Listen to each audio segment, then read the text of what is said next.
nggak mau lanjut lagi, kecewa dengan ustadznya, udah nggak mau berjamaah lagi. Cepat betul kita ngambek. Sementara karakter orang-orang yang hidup bersama para nabi seperti sahabat, wa ka'ayyin min nabiyyin qatala ma'ahu ribbiyuna katsir fama wahanu lima asabahum fi sabilillah wa ma dha'ufu wa mastakanu. Ya, betapa banyak orang-orang yang mendampingi para nabi, mereka mempunyai karakter kesatria. Mereka tidak pernah menyerah dan tidak mau mengalah, dan tidak pernah mereka merasa lemah. Apapun yang menimpa mereka selama di jalan Allah, nggak pernah mundur. Maka dalam perbincangan dengan Bapak yang kami muliakan kemarin, apa kata saya? Bapak jangan mundur, maju lagi. Saya telah kecewa. Iya, itu yang dimaukan setan, kita jatuh di jalan dakwah lalu kita tiarap, lalu kita sendirian. Nggak mau lagi, saya udah banyak kecewa. Jangan, itu yang dimaukan oleh setan. Sementara karakter orang-orang yang hidup di akhir zaman, qatala ma'ahu ribbiyuna katsir fama wahanu lima asabahum fi sabilillah wa ma dha'ufu wa mastakanu. Enggak pernah nyerah, enggak mau mengalah, dan tidak pernah merasa lemah walaupun sendirian.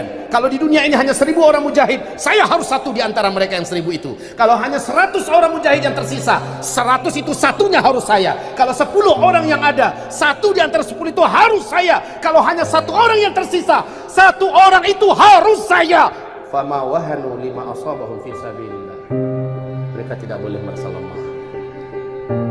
Ya, kita hadapi apapun ujian ke depan, tentu saja dengan ilmu, kesabaran, dan keyakinan. Insya Allah kita akan diberi oleh Allah taufik. Doalah, ya Allah, hamba tahu diri hamba ini bukan apa-apa, bukan siapa-siapa, tidak begitu istimewa, bahkan dosa hamba lebih banyak.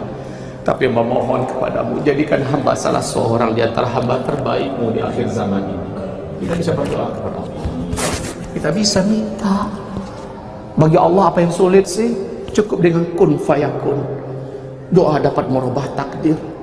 Siapapun kita, kalau kita punya azam yang kuat, insya Allah ta'ala. Taib. قل هل يستوي الذين يعلمون والذين لا يعلمون. Katakan, samakah orang yang sudah ada ilmu dengan yang tidak punya ilmu?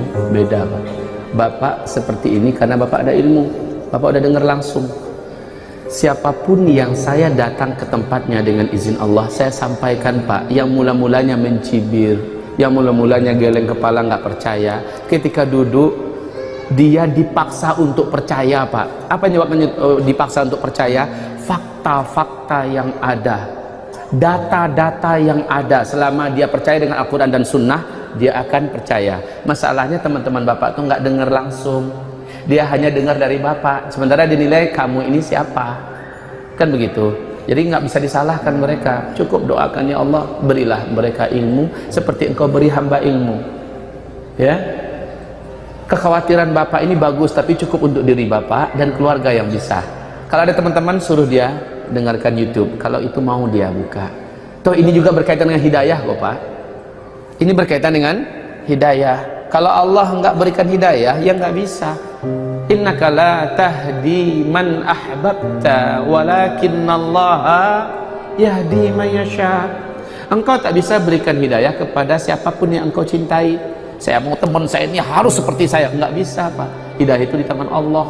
Kalau dia orangnya nyari, insya Allah dia akan dibimbing oleh Allah.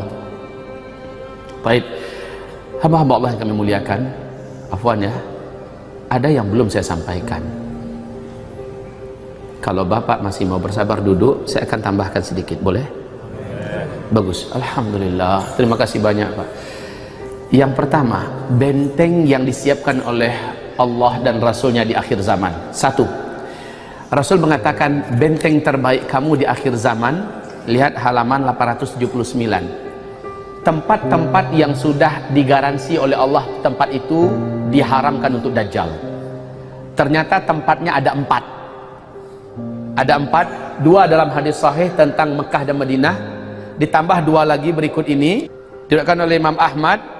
Hadis ini diriwayatkan oleh Imam Ahmad dengan perawi yang seluruhnya dipakai oleh Imam Bukhari. Berarti ini perawi yang thiqat. Lihat hadisnya. Ya bulughu sultanuhu kulla man halin la ya'ti arba'ata masajid al-Ka'bah wa Masjid al-Rasul wal Masjid al-Aqsa wa Tur. Ada 4 tempat yang Dajjal tak bisa masuk. Masjidil Haram, Yang kedua, Masjid Nabawi. Dan yang ketiga, Masjidil Aqsa.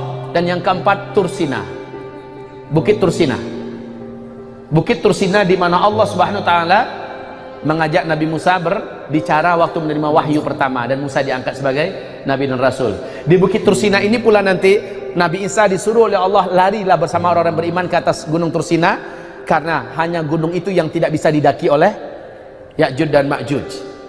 Itu bukit sejak Allah Subhanahu wa taala pernah mengajak Musa di situ, bukit ini memiliki kekuatan magic yang sempurna dari langit, sehingga Dajjal tidak mampu tembus, baik dirinya, kekuatannya atau bala tentaranya. Ini pertama, masalah tempat. Yang kedua, tentang amalan-amalan, ayat-ayat pelindung. Nabi mengatakan, lihat ayat-ayat pelindung. Man hafidha 10 ayatin min awali suratil kahfi wa fi riwayah min akhiri suratil kahfi usima minad dajjal. Siapa yang hafal 10 ayat pertama dari surah Al-Kahfi di riwayat yang lain, atau 10 ayat terakhir di surah Al-Kahfi, usima minad dajjal, dia akan dijaga dan dilindungi dari dajjal. Kemudian hadis berikut, man qara'a surat Al-Kahfi kama unzilat thumma kharaja ila dajjal lam yusallat alaihi aw lam yakun lahu alaihi sabil. Siapa yang membaca surat Al-Kahfi, surah Al-Kahfi total, kalau ini membaca ya, pokoknya Bapak nggak hafal nih, tapi ada Al-Quran di tangan Bapak, alhamdulillah, Bapak bacakan total surah Al-Kahfi. Lalu kata Rasulullah sallallahu alaihi wasallam, "Tsumma kharaja ila dajjal", setelah itu dia keluar atau bertemu dia dengan dajjal, lam yusallat alaih, Allah tidak akan biarkan dajjal bisa menguasai kamu. Terus, "Aw lam yakun lahu alaihi sabil", atau dajjal tidak punya cara nak menaklukkan kita. Kalau setan nggak mempan dengan ayat kursi, jin nggak mempan dengan ayat kursi, karena ini dari makhluk jin. Lah sementara dajjal manusia nggak? Bukan ayat kursi andalan dengan dajjal, salah baca tuh. Ketemu dajjal, Allahu la ilaha illa huwa, salah baca. Yang direkomendasikan Rasulullah adalah surat Al-Kahfi, jangan salah-salah ya. Setan urusannya dengan surat Al-Baqarah, 10 ayat dari surat Al-Baqarah, dan yang terkuat adalah ayat kursi. Tapi bukan itu yang dibaca ketika berhadapan dengan dajjal. Rasulullah merekomendasikan baca di hadapan dajjal surat Al-Kahfi, titik, jangan tanya yang lain. Kenapa nggak Yasin aja Pak Ustadz? Rasul memberikan keywordnya itu, ya sudah jalani saja ya. Makanya kata Rasul, kalau sudah baca surah Kahfi secara total, secara total baca dari alhamdulillahilladzi anzala ala abdihil kitab sampai kepada akhir penutup surat Al-Kahfi, kalau kamu bertemu dengan dajjal sudah nggak usah takut lagi, karena dajjal tidak akan mampu ngapa-ngapain, dekat aja nggak sanggup dajjal ya Pak ya. Baik, hamba-hamba Allah yang kami muliakan. Kemudian C, pelindung-pelindung utama untuk menghadapi dajjal, ilmu, sabar, dan yakin. Dalilnya lihat Al-Quran surat 47 ayat 19 dan surat 32 yaitu surat As-Sajdah ayat 24. Allah katakan hanya orang-orang inilah yang akan diberi kekuatan di akhir zaman, khususnya menghadapi fitnah dajjal. Dia punya ilmu, jadi kita harus punya ilmu tentang dajjal.